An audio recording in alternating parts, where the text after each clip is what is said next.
नमस्कार मंडळी, कसे आहात सगळे? तर मी प्राजक्ता तुमचं सर्वांचं मनापासून स्वागत करते आपल्या चॅनलवरती. तर आज आपण बनवणार आहोत खमंग असे मेथीचे पराठे. तर एकच नंबर लागतात. तर हे पराठे तुम्ही चटणीसोबत, दह्यासोबत, कशासोबतही खाऊ शकता. खूप छान लागतात. चला तर मग सुरू करूया. तर मी इथं मिरची, लसूण, अद्रक, धने, इथं जिरी घेतली आहे, थोडासा ओवा. आता इकडं एका प्लेटमध्ये मी तीळ, थोडीशी हळद, लाल तिखट आणि चवीपुरतं मीठ घेतले आणि भरपूर सारी बारीक चिरलेली कोथिंबीर. आता मिक्सरच्या भांड्यामध्ये धने, जिरे, ओवा, अद्रक, लसूण, मिरची हे सगळं बारीक करून घ्यायचं. आता मी इथं कोवळी भाजी मेथीची निवडून स्वच्छ धुवून घेतली. आता त्याला बारीक कट करून घ्यायची.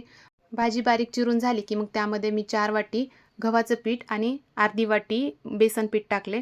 आता ते मिक्सरमधून जे वाटण केलं होतं ते त्यामध्ये टाकायचं. लाल तिखट, हळद, जर लहान मुलं खात असतील तर तिखट कमी टाकू शकता. आता तीळ टाकून घ्यायचे.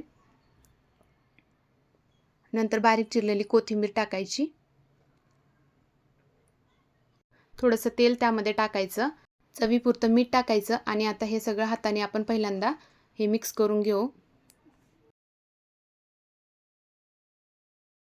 ते मिक्स करून झालं की आता थोडं थोडं यामध्ये पाणी टाकून ह्याला मळून घ्यायचं. तुम्हाला जर लगेच बनवायचे असतील तर मळतानाच थोडंसं जास्त वेळ मळायचं ह्याला, म्हणजे पराठे मऊ बनतात. आता ह्याचा एक गोळा घेऊन आपण हे पहिल्यांदा लाटून घेऊ. आता मध्ये ह्याला थोडंसं 2-3दा लाटून तेल लावून त्यामध्ये थोडंसं पीठ टाकायचं. पीठ टाकून त्याला एकदा फोल्ड करायचं. फोल्ड केल्यानंतर आणखीन एकदा तेल लावायचं आणि तशीच प्रोसेस करायची सेम. थोडंसं पीठ टाकून आणखीन एकदा ह्याला फोल्ड करायचं. आता ह्याचे गोल पण पराठे तुम्ही बनवू शकता किंवा अशा त्रिकोणी आकाराचे पण बनवू शकता.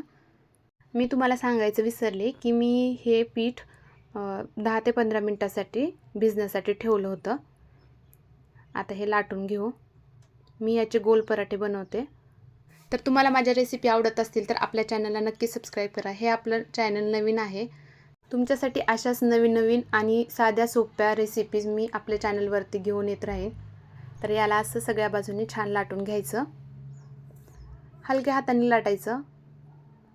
काटं जास्त जाड राहिले नाही पाहिजे. मध्ये जास्त लाटायचं नाही. तुम्हाला असे त्रिकोणी आकाराचे लाटायचे असतील तरी पण तुम्ही लाटू शकता. पराठे कोणत्याही आकाराचे लाटा, चव तीच राहते. त्यामुळे पराठा गोलच बनला पाहिजे असं काही नाही. तर तुम्ही माझा हा व्हिडिओ कुठून पाहत आहात ते मला कमेंट करून नक्की सांगा. आता तवा गरम झाला की त्यावरती थोडंसं तेल टाकून त्यावर पराठा टाकायचा. थोडासा पराठा शेकला की त्याला उलथून घ्यायचं.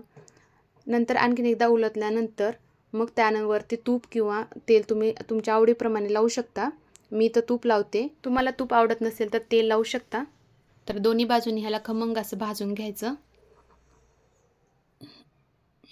तर खूप भारी लागतो. तुम्हीही नक्की ट्राय करा. तुम्हाला ही रेसिपी कशी वाटली मला कमेंट करून नक्की सांगा. व्हिडिओ आवडला असेल तर व्हिडिओला लाईक करा, शेअर करा, आपल्या चॅनलला नक्की सबस्क्राईब करा. तर बघू शकता खूप छान बनला आहे पराठा. तर तुम्ही हा दह्यासोबत किंवा चटणीसोबत एन्जॉय करा. चला तर मग बाय बाय.